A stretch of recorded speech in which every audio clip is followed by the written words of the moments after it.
दोस्तों नमस्कार। VK knowledge electrical में आप सभी का स्वागत है। कंपटीशन एग्ज़ाम्स के प्रीवियस पेपर लेकर हम एक बार फिर उपस्थित हैं।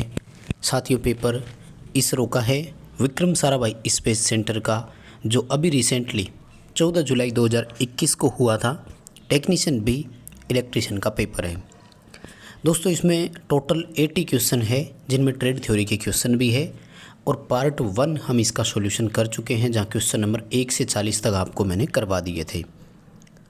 अगर आपने पार्ट 1 को अभी तक नहीं देखा तो जाइए प्लेलिस्ट में और अभी जा कर के पार्ट 1 को आप ज़रूर देखें।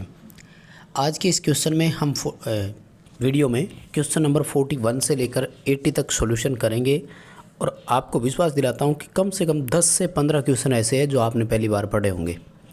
बिल्कुल 15 क्वेश्चन आपको नए मिलने वाले हैं, इसलिए सभी क्वेश्चन को लास्ट तक आप ज़रूर देखना और पूरी डिटेल से आपको सभी क्वेश्चन को मैं एक्सप्लेन करके कारण सहित उत्तर बताऊंगा। काफ़ी अच्छे क्वेश्चन है, उम्मीद है आपको पसंद आ जाएंगे। दोस्तों आगे बढ़ने से पहले निवेदन करूंगा कि क्वेश्चन सभी देखना और जब पसंद आ जाए तो लाइक ज़रूर करना, कमेंट करके मुझे ज़रूर बताना आपको क्वेश्चन कैसे लगे। हमारे चैनल पर आप नए हैं तो यूट्यूब चैनल को सब्सक्राइब ज़रूर करें और अपने दोस्तों को इस वीडियो को आगे फॉरवर्ड ज़रूर करिएगा। दोस्तों डिस्क्रिप्शन में हमारे एंड्रॉयड ऐप का लिंक दिया हुआ है। अगर आपने अभी तक हमारा एंड्रॉयड ऐप डाउनलोड नहीं किया तो कर लीजिए। दोस्तों ऐप में आपके लिए फ्री टेस्ट और पेड वीडियो कोर्स अवेलेबल है, आप वहाँ से ले सकते हैं।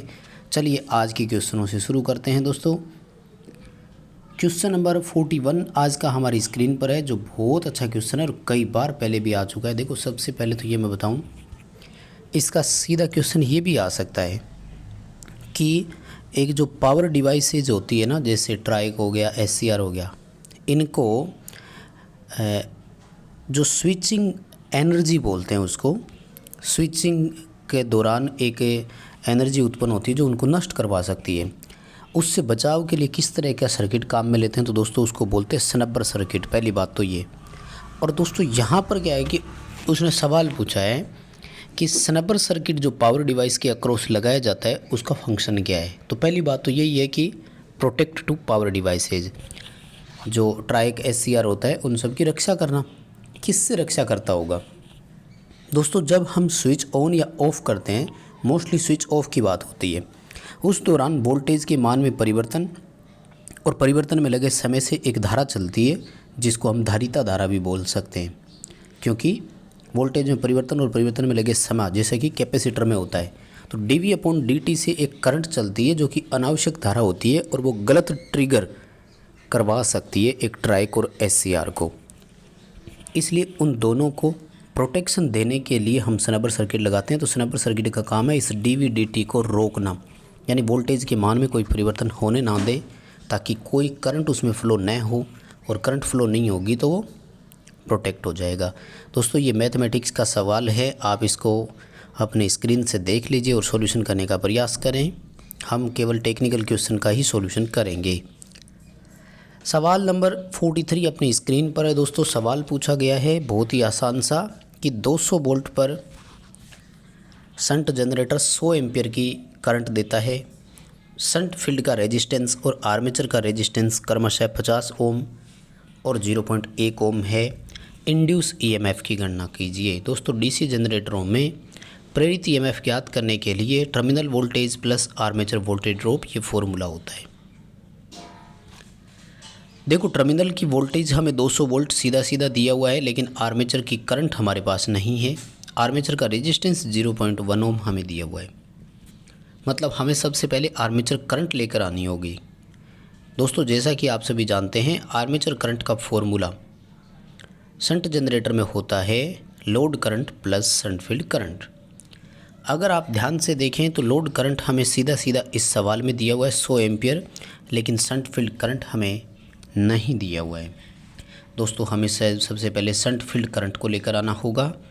दोस्तों शंट फील्ड करंट ISH के लिए फॉर्मूला होता है V/RSH। आप ध्यान से देखिएगा, वोल्टेज का मान भी दिया हुआ है, शंट फील्ड रेजिस्टेंस का मान भी हमें दिया हुआ है। देखो वोल्टेज का मान है 200 और शंट फील्ड का रेजिस्टेंस है 50। माय डियर, शंट फील्ड की करंट आई 4 एम्पियर। बताओ यहाँ तक की बात समझ में आई क्या? तो हम क्या करेंगे, देखो लोड करंट 100 एम्पियर और इसमें 4 एम्पियर शंट फील्ड करंट को जोड़ देंगे। हमारा उत्तर आर्मेचर करंट का हो गया 104 एम्पियर। बताओ इतनी बात समझ में आई क्या?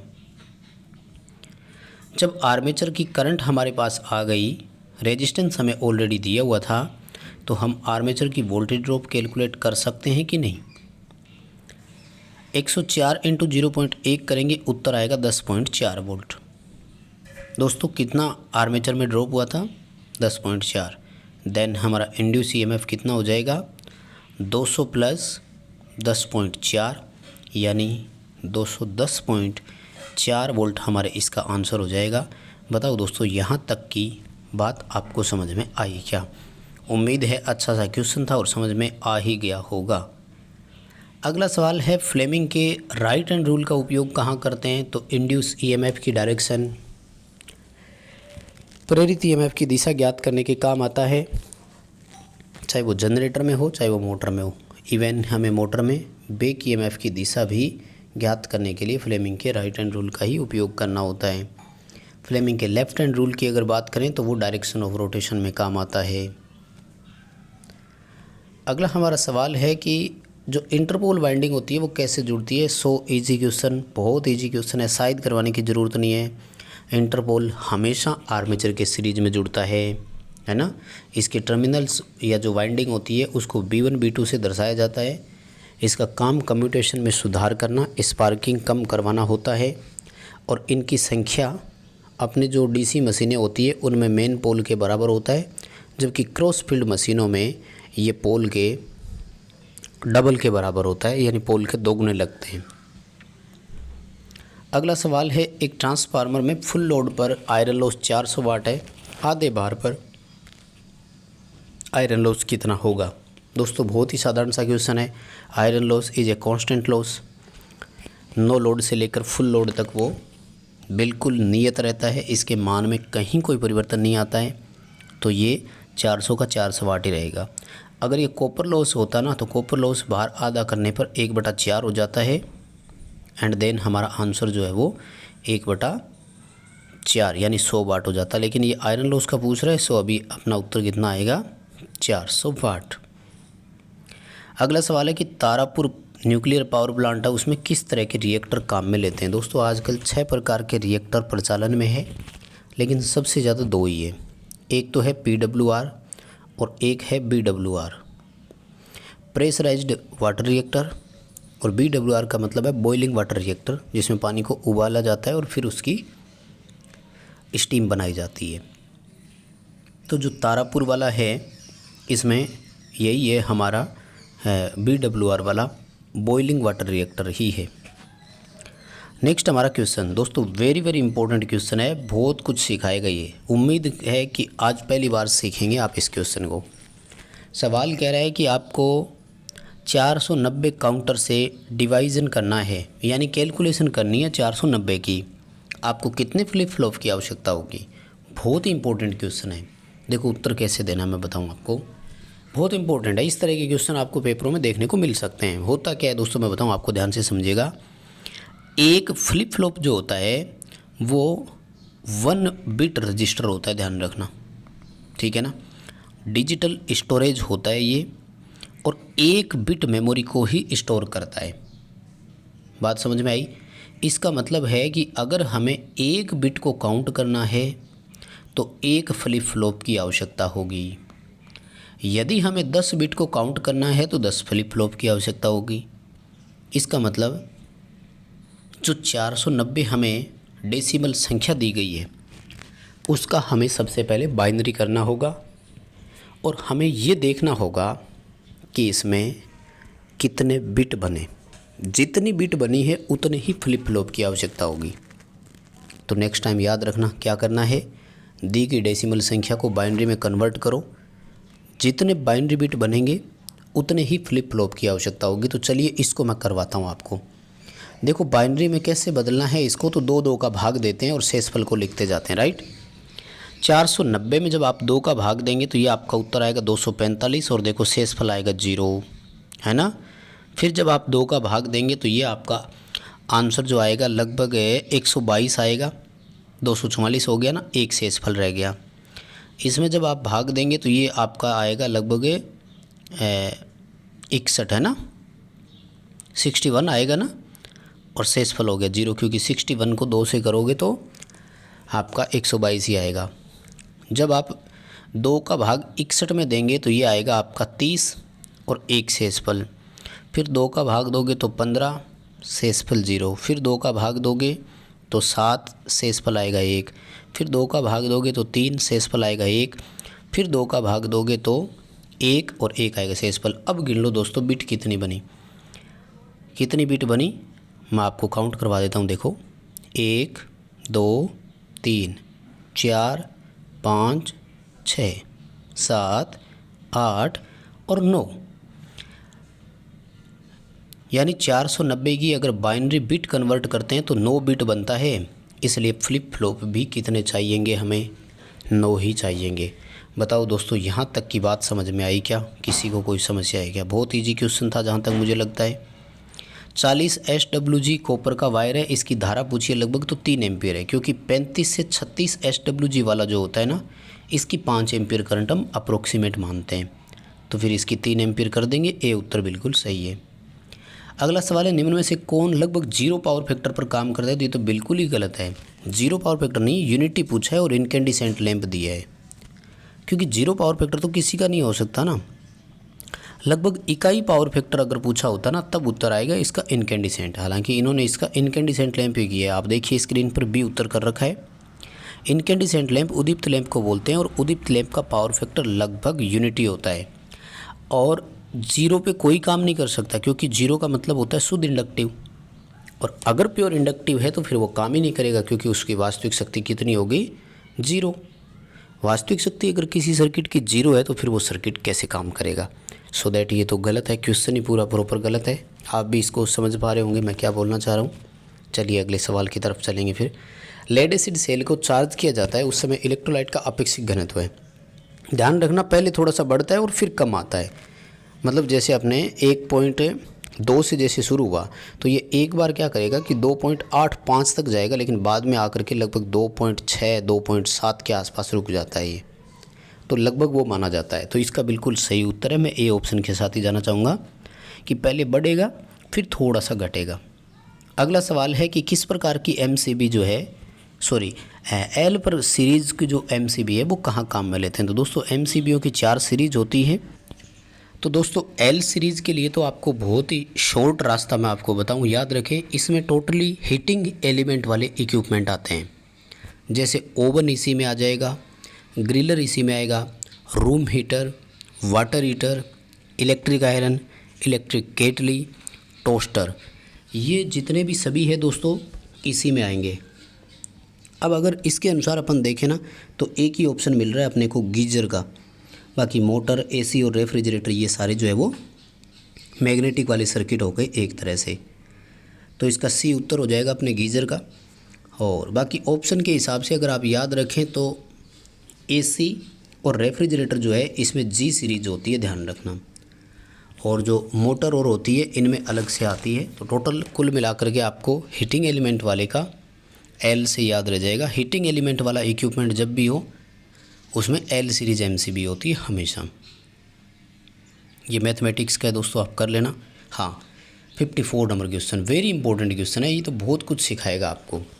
ये कह रहा है कि RLC सर्किट में पावर फैक्टर 4/5 है, सक्रिय शक्ति और प्रतिघाती शक्ति का अनुपात क्या होगा, और यदि पावर फैक्टर 75% हो जाए तब अनुपात कितना होगा? देखो दो बातें माय डियर, या तो 4/5 को भी परसेंटेज में बदल दो या इस परसेंटेज को भी प्रतिशत में ले आओ। यानी ये कह रहा है कि अभी तो 4/5 है और बाद में 3/4 हो जाता है, तो शक्तियों का अनुपात कितना होगा? देखो पावर फैक्टर होता है R/Z, इसका मतलब ये तो R है और ये Z है, तो इनका XL कितना आया होगा फिर, ठीक है ना, X कितना आया होगा, एक तरह से अपन ये बोल सकते हैं, क्योंकि रिएक्टिव पावर है RLC तीनों है, तो X का मान कितना है वो इनके बीच में आएगा, हमेशा वो कैलकुलेट कर लेंगे। बहुत ही साधारण सा है। देखो जब प्रतिरोध का मान 4 ओम हो और X का मान 3 ओम होना तब Z 5 आता है। इसका मतलब 4/5 वाले में जो ऑप्शन बनेगा वो 4:3 का बनेगा, क्योंकि सक्रिय शक्ति में VI cos φ होता है और उसमें वी आई साइन फाई होता है, यानी एक बार 4/5 और एक बार 3/5 का भाग देना है। ठीक है ना, बहुत ही साधारण सा है, कोई दिक्कत नहीं है। कैसे होता है दोबारा बताता हूँ। सक्रिय शक्ति में कोस फाई लिया जाता है और कोस फाई है R/Z। प्रतिघाती शक्ति में लिया जाता है साइन फाई और साइन फाई होता है X/Z। तो ये रहा पहला अनुपात, दोनों का 5 सेम है तो 4:3 हो गया पहला। तो अब अगर आप पहले रेशियो को देखते हैं तो डी में एक ही ऑप्शन है 4:3 का, इसलिए फिर डी उत्तर ही होना है। लेकिन फिर भी दूसरा और कर लो। दूसरा कितना था, 3/4 हो जाता है। 3/4 का मतलब क्या है कि R/Z और इसका x कितना आएगा, लगभग 3 और 4 के बीच में आपका अगर x देखते हो तो आप लगभग आपको वो भी देखने को मिल जाएगा। तो इसमें लगभग रेशियो आपका 3-4 का ही आ जाएगा। तो डी उत्तर होगा। बहुत साधारण सा है, पर आप अपने लेवल पर इसको एक बार और सॉल्यूशन करें ताकि आप इसको और बेहतर तरीके से समझ पाए। कम्यूटेटर का काम पूछा है तो इसमें तो आपको शायद किसी को प्रॉब्लम होगी। DC AC टू DC करता है। स्टेप अप ट्रांसफार्मर है। प्राइमरी में प्रति टर्न वोल्टेज का मान सेकेंडरी में प्रति टर्न वोल्टेज के मान के बराबर होता है हमेशा। ट्रांसफार्मर स्टेप अप हो स्टेप डाउन हो, दोस्तों वोल्ट प्रति टर्न या टर्न प्रति वोल्ट एक ही बात है। दोनों प्राइमरी और सेकेंडरी के हमेशा बराबर होते हैं। यानी ट्रांसफार्मर स्टेप अप हो या स्टेप डाउन हो, वोल्ट प्रति टर्न और टर्न प्रति वोल्ट प्राइमरी और सेकेंडरी के हमेशा समान होते हैं। ये वैसे मैंने पहले भी कई बार बताया हुआ है। और वर्ग H का तापमान पूछा है तो H वर्ग का टेम्परेचर 180 डिग्री होता है। YAEBFHC सबको याद ही होगा ना, ये तो 90, 105, 120, 130, 155, 180 दो। नेक्स्ट हमारा क्वेश्चन है कि दिए गए परिपथ में R का न्यूनतम मान जो जेनर को ऑन कर सकेगा कितने ओम है या कितने वैल्यूएशन है। दोस्तों याद रखें, ये हमें जो जेनर डायोड दिया है ना, थोड़ा सा डायग्राम इसका प्रॉपर नहीं बना हुआ है, जेड की आकृति पूरी नहीं है। इस पर वोल्टेज ड्रॉप 6 वोल्ट लिखा हुआ है। साथियों याद रखें कि VZ का मान हमेशा VL के बराबर होता है। यानी जेनर डायोड की वोल्टेज उतनी ही होती है जितनी लोड को रिक्रूटमेंट होती है। मतलब 6 वोल्ट यहाँ लिखा हुआ है तो सीधी सी बात है ये लोड रेजिस्टेंस जो है वो भी 6 वोल्ट ही लेगा। देखो दोस्तों, सप्लाई के 15 वोल्ट में से जेनर डायोड को लोड रेजिस्टेंस को केवल 6 वोल्ट ही मिलना चाहिए। तो फिर सीधी सी बात है कि ये जो सीरीज में हमने रेजिस्टेंस लगाया 4 किलो ओम का, यहाँ कितने वोल्ट ड्रॉप हो गए, 9 वोल्ट ड्रॉप हो गए। ठीक है दोस्तों, तो अब देखो क्या चीज़ समझ में आ रही है अपने को। इस 4 किलो ओम वाले में 9 वोल्ट ड्रॉप हो रहा है और 4000 ओम इसका रेजिस्टेंस है। यहाँ से हम इसकी धारा निकाल सकते हैं कि नहीं, और जितनी करंट इसकी है वही करंट हमारे लोड प्रतिरोध में से जाएगी। सीधी सी बात है, धारा का मान उतना ही रहता है। तो हम यहाँ से करंट की वैल्यूएशन निकाल देते हैं। देखो 9 वोल्ट में जब 4000 का आप भाग देंगे ना, तो ये आपका आंसर आएगा 0.00225 एम्पियर, यानी 2.25 मिली एम्पियर लिख सकते हो आप। अब देखो दोस्तों, यहाँ 6 वोल्ट ड्रॉप होने हैं और इसमें 0.00225 एम्पियर की धारा चलनी है। तो इसका रेजिस्टेंस हम निकाल सकते हैं कि नहीं। कैलकुलेशन करोगे तो रेजिस्टेंस आएगा 2666.67 ओम। अब यदि हम ऑप्शन की तरफ जाएं दोस्तों, तो देखो ये रहा बी ऑप्शन में 2.67 किलो ओम। तो हमारा बी उत्तर यहाँ पर सही हो जाएगा। उम्मीद है कि आपको क्वेश्चन अच्छे से समझ में आ गया और ये मैथमेटिक्स वाला आप कर लेना। अगला सवाल 61वां अपनी स्क्रीन पर। ट्रांसफार्मर की सेकेंडरी में 10 टर्न है, 100 मिली वेबर का मैक्सिमम फ्लक्स है। ज्यावक्रीय फ्लक्स यानी साइन वेव से जुड़ा हुआ है। सेकेंडरी में इंड्यूस EMF की गणना कीजिए जब सप्लाई फ्रिक्वेंसी 50 हर्ट्ज हो। दोस्तों E2 अगर ज्ञात करना है तो फॉर्मूला रहेगा 4.44 × 5 मैक्सिमम × F × N2, यानी सेकेंडरी के टर्न रख देंगे। 4.44 फ्लक्स का मान है 100 मिली वेबर, यानी 100 × 10⁻³ इंटू फ्रिक्वेंसी 50 है, इंटू टर्न के मान है 10। देखो दोस्तों 100 और 10 को मल्टीप्लाई करते हैं तो वो 1000 से कट जाएंगे, यानी 50 × 4.44 करना है। कैलकुलेशन करोगे तो आपका आंसर जो है वो आएगा 2.44 वोल्ट, यानी 222 वोल्ट हमारा उत्तर हो जाएगा। सॉरी 2.2 नहीं बोला, 222 वोल्ट उत्तर आ जाएगा। गुणा भाग आप कर लेना, तरीका मैंने आपको बताया है, उत्तर आ जाएगा। अगला सवाल दोस्तों, ये तो ऑप्शन से ही हो पाएगा, डायरेक्ट ऐसे कोई हिंट नहीं दे सकते इस सवाल की, पर ठीक है, अच्छा क्वेश्चन है। 3 रजिस्टर है, 1:2:3 में उनका मान है, यानी अगर एक 1 ओम का है तो दूसरा 2 ओम का है तो तीसरा 3 ओम का है। इसी तरह से हो सकता है कि ये 10 ओम, 20 ओम और 30 ओम के हो, ठीक है ना। ये इनकी मतलब वैल्यू है 1, 2, 3। जैसे 12 ओम, 24 ओम और 36 ओम हो सकता है, तो 1:2:3 हो गया ना। 10, 20, 30 हो सकता है, ठीक है। इस तरह से है, 20, 60 भी हो सकता है। जब उन्हें समांतर में जोड़ा तो टोटल रेजिस्टेंस 60 ओम आया। अब एक चीज़ का दोस्तों निष्कर्ष निकाल देना यहाँ पर, समांतर में कुल प्रतिरोध जो होता है ना, वो न्यूनतम प्रतिरोध मान से भी न्यूनतम होता है।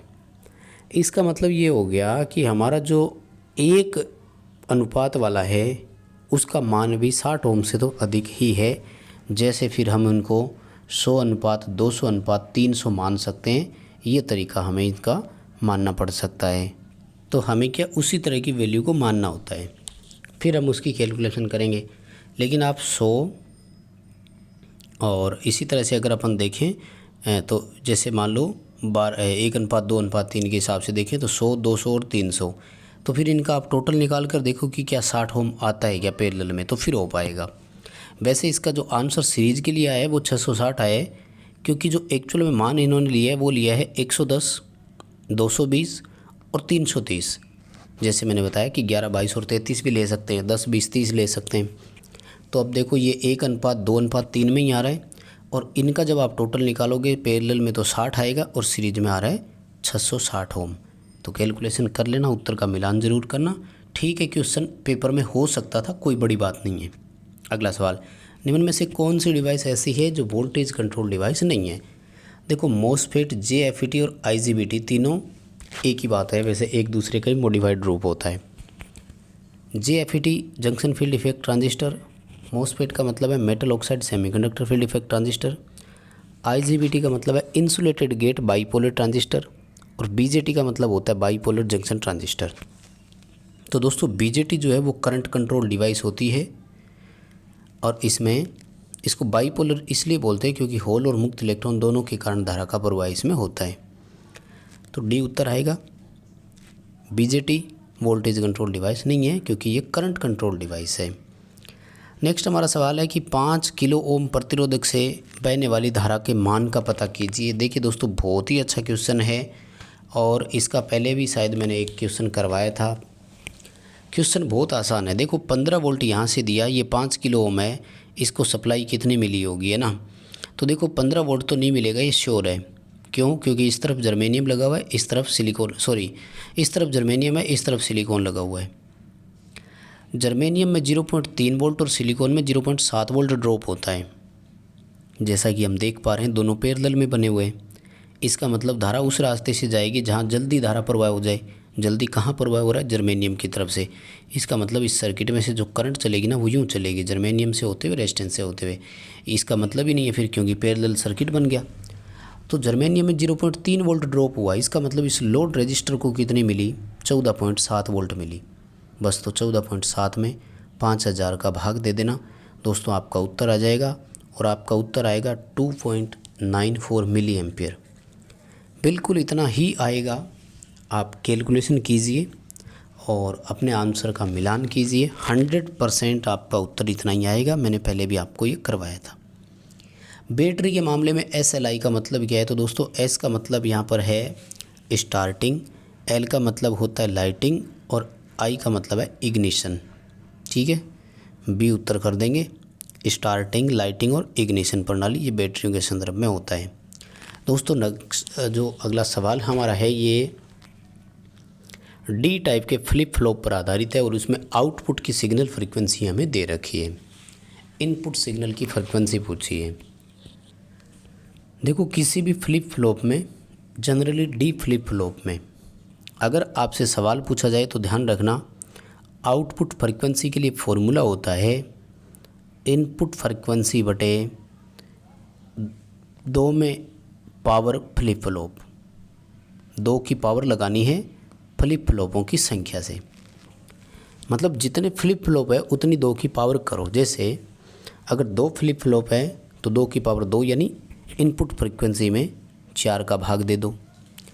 अगर फ्लिप फ्लॉप 3 है तो फिर 2 की पावर 3 करो, यानी 2 इंटू 2 इंटू 2, मतलब इनपुट फ्रीक्वेंसी में 8 का भाग दे दो। अगर 4 फ्लिप फ्लॉप है तो 2 इंटू 2 इंटू 2 इंटू 2 4 बार करो, यानी इनपुट फ्रीक्वेंसी में 16 का भाग दे दो। तो ये आपकी आउटपुट फ्रीक्वेंसी आ जाएगी। बताओ पहले इतनी बात समझ में आई क्या? आउटपुट फ्रीक्वेंसी ज्ञात करने के लिए क्या करना है? इनपुट बटे 2 की पावर फ्लिप फ्लॉप की संख्या। ठीक है भाई। अब इस क्वेश्चन में क्या किया, उल्टा कर दिया। इस क्वेश्चन में क्या हुआ कि आउटपुट दे दिया और इनपुट पूछा है। तो देखो सीधी सी बात है, इनपुट जब ज्ञात करोगे तो क्या बनेगा फिर कि आउटपुट को 2 की पावर फ्लिप फ्लॉपों की संख्या से मल्टीप्लाई कर दो। अब यहाँ पर एक समस्या हो रहा है इस क्वेश्चन में कि नंबर ऑफ़ फ्लिप फ्लॉप इसने दिया ही नहीं, कितने फ्लिप फ्लॉप है ये नहीं बताया। और ऐसा जब भी हो तो फिर आपको एक फ्लिप फ्लॉप मानना है, ये ध्यान रखें। वैसे भी तरीका बताता हूँ, एक इनपुट और एक आउटपुट दिया हुआ है ना, इसका मतलब ये एक ही फ्लिप फ्लॉप है। एक से अधिक आउटपुट दिखा रखी है तो फिर फ्लिप फ्लॉपों की संख्या बढ़ जाती है और फिर हमें दिया हुआ मिलेगा कि कितने फ्लिप फ्लॉप है। तो देखो फिर हमें इनपुट फ्रीक्वेंसी ज्ञात करनी, तो क्या करेंगे, आउटपुट फ्रीक्वेंसी जो कि 5 किलो वोल्ट है 5 किलो हर्ट्ज है, उसको 2 की पावर फ्लिप फ्लॉपों की संख्या यहाँ पर नहीं दी तो हम कितनी मानेंगे, एक फ्लिप फ्लॉप मानेंगे। 2 की पावर 1 का मान 2 ही होता है, तो 5 इंटू 2 करेंगे तो 10 किलो हर्ट्ज जो है वो इसकी इनपुट फ्रीक्वेंसी आ जाएगी। हमारा उत्तर यहाँ पर सी होगा। बताओ बात समझ में आई क्या? बहुत ही अच्छा क्वेश्चन है दोस्तों ये, इसको ज़रूर आप याद रखें। अगला सवाल है, RL परिपथ का पावर फैक्टर 1/√2 है। यदि फ्रीक्वेंसी दोगुनी कर देंगे तो पावर फैक्टर का मान कितना हो जाएगा? देखो भाई दोस्तों, अभी क्या हो रहा है कि RL है, इसका मतलब Z ज्ञात करने के लिए R² प्लस XL की स्क्वायर करनी होगी, राइट। और अगर वैसे देखा जाए तो cos फाई बराबर होता है R/Z, है ना। 1/√2 का मतलब है Z√2 और R कितना है 1। तो यदि अपन इसका XL निकालेंगे तो वो भी कितना आएगा, 1 ही आएगा। यानी R भी 1 है, XL भी 1 है, तो दोनों को देखो 1 + 1 जोड़ा तो 2 का अंडरूट यानी √2Z आ गया। अभी R और L दोनों कितने हैं, 1 है। जैसे फ्रीक्वेंसी को दोगुना करेंगे तो XL कितना हो जाएगा, दोगुना। R तो 1 ही रहेगा, तो 1 + 2 हो गया। समझ रहे हो ना? यानी फ्रीक्वेंसी को दोगुना कर दिया हमने तो XL भी कितना हो गया, दोगुना। XL पहले 1 था तो अब 2 हो गया, यानी दोनों को जोड़ा तो 3 आया, मतलब √3 बन रहा है हमारा यहाँ पर। Z का मान जो है वो कितना है, √3 है। तो यहाँ पर जो अपना उत्तर आ रहा है वो 1√3 आना चाहिए दोस्तों। तो इसने क्या किया है, ए ऑप्शन निकाला है, 1√5। 1√3 का कोई ऑप्शन नहीं है यहाँ पर। सॉरी दोस्तों, सॉरी, ये सवाल थोड़ा सा अपन जल्दबाजी करके, XL का मान 2 आ रहा है तो उसकी हमें स्क्वायर करनी होगी। देखो R² प्लस XL की स्क्वायर और उसका अंडरूट करना है।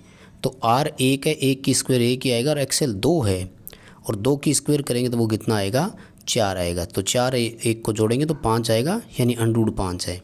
तो 1/√5 है और ये बिल्कुल सही उत्तर है इसका। ए ऑप्शन के साथ हमें जाना है यहाँ पर, बिल्कुल नो डाउट, कोई दिक्कत नहीं होगी। स्क्वायर करना भूल गए, R² प्लस XL² होता है, तो कैलकुलेशन करने में जल्दबाजी हो जाती है, लेकिन आप जल्दबाजी ना करें, मिलान करके ही उत्तर करें। अगला सवाल है, ट्रिप्लेक्स वेव वाइंडिंग है तो 2 इंटू प्लेक्स कर दिया करो। प्लेक्स 3 है तो 2 इंटू 3, यानी समांतर रास्ते कितने आ जाएंगे, 6 आ जाएंगे। ये तो बहुत ही सिंपल सा है। और स्टेपर मोटर में जो वेव एक्साइटेशन है उसमें यदि हम स्टेप्स में देते हैं वेव एक्साइटेशन को, तो उसमें हमें क्या मिलता है, हाफ स्टेपिंग मिलती है, यानी आधे आधे स्टेप्स में मोटर क्या करती है, गति करती है। ए उत्तर इसका सही हो जाएगा। अगला सवाल, अर्थ प्रतिरोध पता लगाने के लिए अर्थ टेस्टर का उपयोग किया जाता है। नियत वोल्टेज के साथ धारा का पाठ्यांक n मर्तबा लिया गया, यानी कई बार लिया, तो किसको अर्थ का प्रतिरोध मानेंगे? अब दोस्तों इसका तो बिल्कुल गलत उत्तर है, इन्होंने बी की है। देखो ये कह रहा है कि सबसे उच्च प्रतिरोध को अर्थ का प्रतिरोध मानेंगे, जबकि यह सरासर गलत है। सी उत्तर आएगा। जितनी भी रीडिंग ली जाती है उन सभी के औसत मानों को अर्थ प्रतिरोध का वास्तविक मान माना जाता है, ध्यान रखें। सी ऑप्शन के साथ हम जाएंगे। जो एन रीडिंग हमने ली थी उन सभी का एवरेज लिया जाएगा, यहाँ पर औसत मान आएगा। XLPE का पूरा नाम पूछा था, क्रॉस लिंक्ड पॉलीएथिलीन केबल होता है। ऐसा कहीं ऑप्शन दिया नहीं था। डी करेंगे, इनमें से कोई नहीं। अगला सवाल है, इलेक्ट्रोलाइट में जो विद्युत अपघट्य से होकर धारा प्रवाहित हो रही थी उसको अगर दोगुना कर दें तो प्रति सेकंड मुक्त होने वाले द्रव्यमान का क्या होगा। तो देखो द्रव्यमान जो है ना, जो ZIT के बराबर होता है, यानी एकत्रित द्रव्यमान धारा के समानुपाती है। अगर हम धारा को दोगुना करते हैं तो द्रव्यमान भी कितना होगा, दोगुना होगा, डबल हो जाएगा। अगला हमारा सवाल है, चित्र में आउटपुट वोल्टेज V0 का पता करें। साथियों चित्र को थोड़ा सा आप ध्यान से देखें, और जब इसको ध्यान से देखेंगे तो आपको एक चीज़ समझ में आएगी, और वो समझने वाली चीज़ ये है कि ये एक ऑपरेशनल एम्पलीफायर है। और एक ऑपरेशनल एम्पलीफायर जो होता है इसमें वास्तव में एक नहीं, कम से कम भी 15 से 16 सर्किट बनते हैं। ठीक है दोस्तों, अब आपको ये चीज़ें समझनी पड़ेगी कि ये किस प्रकार का सर्किट है। तो जब एक रेजिस्टेंस यहाँ और एक रेजिस्टेंस यहाँ लगा हुआ हो तो दोस्तों इसको बोलते हैं एडर। एडर का मतलब होता है जोड़ने वाला, जैसे half adder, full adder, subtractor भी बनता है, यानी घटाव करने वाला भी। तो ये बन गया एडर।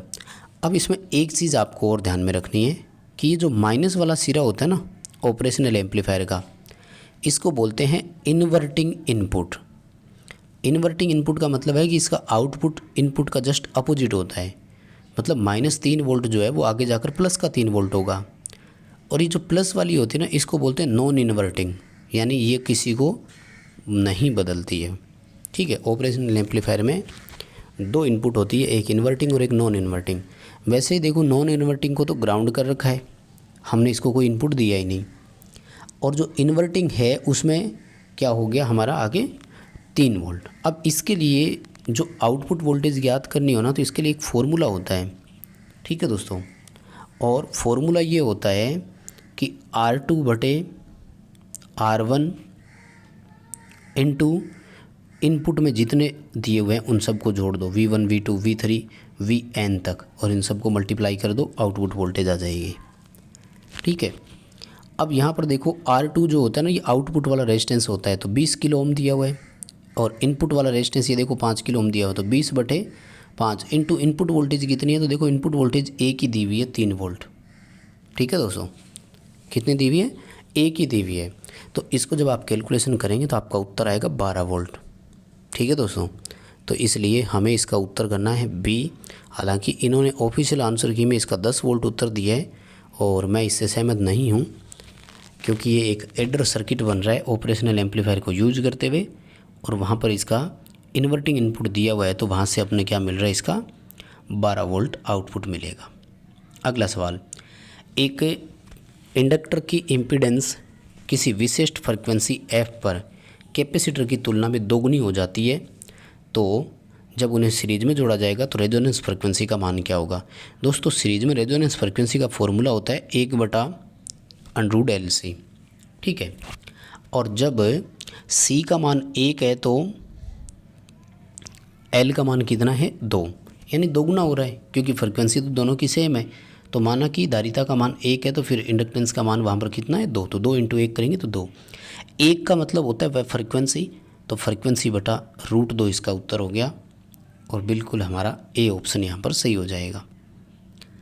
अगला सवाल है, स्थायी समांतर प्लेट प्रचालन के लिए शंट जनरेटर सबसे उपयुक्त है, क्योंकि उसका वोल्टेज अभिलक्षण, शंट जनरेटर की वोल्टेज अभिलक्षणों को ड्रूपिंग बोला जाता है। दोस्तों ड्रूपिंग का मतलब होता है इस तरह से यहाँ तक चलता है और फिर वो नीचे गिर जाता है। शंट जनरेटर की लोड पर VI विशेषता को ड्रूपिंग विशेषता कहा जाता है। सी उत्तर आएगा, ये बहुत सही क्वेश्चन है। और सर्किट ब्रेकर की रप्चरिंग कैपेसिटी, तो रप्चरिंग कैपेसिटी MVA में होती है, मेगा वोल्ट एम्पियर। और जैसा कि हम सभी जानते हैं वोल्ट एम्पियर जो होती है वो पावर की इकाई है, इसलिए वह अधिकतम पावर जो दोषयुक्त स्थिति में एक सर्किट ब्रेकर सहन कर जाता है उसकी रप्चरिंग कैपेसिटी कहलाती है और इसे MVA में व्यक्त किया जाता है। आगे दोस्तों ट्रू टेबल दी गई है। अब वैसे तो इसके कई तरीके हैं, आप अपने हिसाब से याद रखो, ठीक है ना। चारों ऑप्शन दिए गए हैं, चारों ऑप्शन के हिसाब से कन्वर्ट करके देख लो कौन सा है। लेकिन डायरेक्ट तरीका याद रखो ना, तो एक तरीका बताता हूँ कि इनपुट हाई केवल तब होता है जब सभी इनपुट समान हो, और ऐसे लॉजिक गेट को एक्सक्लूसिव नोर गेट कहा जाता है। देखो आउटपुट 1 तब आया जब 0 0 है, आउटपुट 1 तब आया जब 1 1 है। एक एक्सक्लूसिव नोर गेट की ये विशेषता होती है कि इसका आउटपुट जो है वो हाई तब मिलता है जब सभी इनपुट समान हो। वैसे अगर आपको इनकी अलग अलग आउटपुट के बारे में ध्यान रखना है दोस्तों, तो एक जो एक्सक्लूसिव नोर गेट होता है उसकी जो आउटपुट का तरीका रहता है वो ये होता है कि A की बार इंटू B की बार, और इसको फिर अपन को एक साथ जोड़ना होता है A इंटू B के साथ, ठीक है। बाकी तीनों की याद रखना, नोर गेट, नैंड गेट। अगला सवाल है, एक कैपेसिटर जो पेरा विद्युत में वायु रखी गई है, अनंत प्रतिबाधा वाले वोल्टमीटर के साथ जुड़ा हुआ है और वोल्टमीटर 0 के आसपास रीडिंग दे रहा है। पूरी 0 तो नहीं दे रहा है, ठीक है ना, शून्यतर का मतलब होता है नियर बाई 0, लेकिन कुछ पाठ्यांक दे रहा है। प्लेटों के बीच की दूरी को दोगुना करें और क्षेत्रफल को आधा कर दें, तो अब वोल्टमीटर का पाठ्यांक कितना हो जाएगा। देखो भाई, दो चीज़ें दोस्तों निकल कर आती है यहाँ पर सामने। हम सब जानते हैं कि कैपेसिटर की कैपेसिटी दूरी के व्युत्क्रमानुपाती है, क्षेत्रफल के समानुपाती है। हमने दूरी को दोगुना कर दिया, धारिता आधी हो गई। हमने क्षेत्रफल को आधा किया, धारिता फिर आधी हो गई। कुल मिलाकर के अगर देखा जाए यहाँ पर, अच्छा सॉरी, प्लेटों को हमने दोगुना किया है दोस्तों, ठीक है ना, हाँ, और हमने क्या किया है, क्षेत्रफल को आधा कर दिया है यहाँ पर, ठीक है।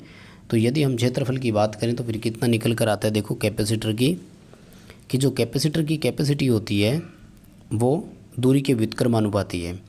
हमने दूरी को 1/2 किया है, ध्यान से देखना है ना, हमने दूरी को 1/2 किया है तो धारिता दोगुनी हो गई, ठीक है। ध्यान से देखना, ये रहा स्पष्ट लिखा हुआ है, distance between plate is double. प्लेटों के बीच की दूरी को दोगुना किया, ठीक है, सॉरी आधा नहीं कर रहे, दोगुना कर रहे हैं, मैं खुद ही कंफ्यूज हो गया। देखो प्लेटों के बीच की दूरी को दोगुना कर रहे हैं तो धारिता 1/4 होगी, और यदि हम क्षेत्रफल को 1/2 करेंगे, सॉरी 1/2 है और 1/2 है, कुल मिलाकर के 1/4 ही आएगा, ठीक है। बी उत्तर आएगा इसका, 1/4 आएगा, है ना। इन्होंने इसका सी किया है, 4 गुना किया है। एक बार दोबारा मिलान करवा देता हूँ, देखो ज़रा कहाँ गलती हुई। सवाल कह रहा है कि वायु रखा गया पेरावैद्युत के रूप में, प्लेटों के बीच की दूरी को दोगुना कर दिया, दूरी दोगुनी कर दी तो धारिता आधी हो गई क्योंकि व्युत्क्रमानुपाती है। प्लेटों के क्षेत्रफल को आधा कर दिया, क्षेत्रफल के समानुपाती है, धारिता भी आधी हो गई। जब धारिता 1/4 है तो उसकी वोल्टेज रेटिंग भी कितनी मानेंगे, 1/4 ही मानेंगे। दोस्तों ध्यान रखना, क्योंकि यहाँ पर आपको अब ये नहीं सोचना है कि V = Q/C वाला फॉर्मूला लगा दें, ठीक है। इस फॉर्मूले के हिसाब से अगर आप देखते हो तब तो, लेकिन अगर धारिता ही नहीं है तो आवेश क्यों ज़्यादा उसका आएगा, ठीक है ना। एक कैपेसिटर द्वारा एकत्रित जो वोल्टेज है वो उसके आवेश के समानुपाती है, लेकिन अगर उसकी कैपेसिटी ही नहीं है तो फिर वो आवेश को एकत्रित करेगा कैसे। अगला सवाल, बैटरी चार्ज करने की प्रक्रिया में 6 घंटे के लिए बैटरी EMF 10 वोल्ट से 12 वोल्ट रैखिक वृद्धि हुई। चार्जर की वोल्टेज 15 वोल्ट है और 1 एम्पियर नियत धारा रखी गई पूरे चार्ज तक। आदर्श चार्जिंग सोर्स और बैटरी भी आदर्श माने तो बताओ पावर कंजप्शन कितना हुआ। दोस्तों सवाल ये कह रहा है कि यहाँ पर कोई बैटरी आपको चार्ज करनी थी और इसके सीरीज़ में हमने एक रजिस्टर लगाया, यहाँ 15 वोल्ट दिए, बैटरी ने पहले 10 वोल्ट लिए लेकिन बाद में 12 वोल्ट लिया। इसमें से धारा चलाई 1 एम्पियर, मतलब इस प्रतिरोधक में भी तो धारा चली होगी ना।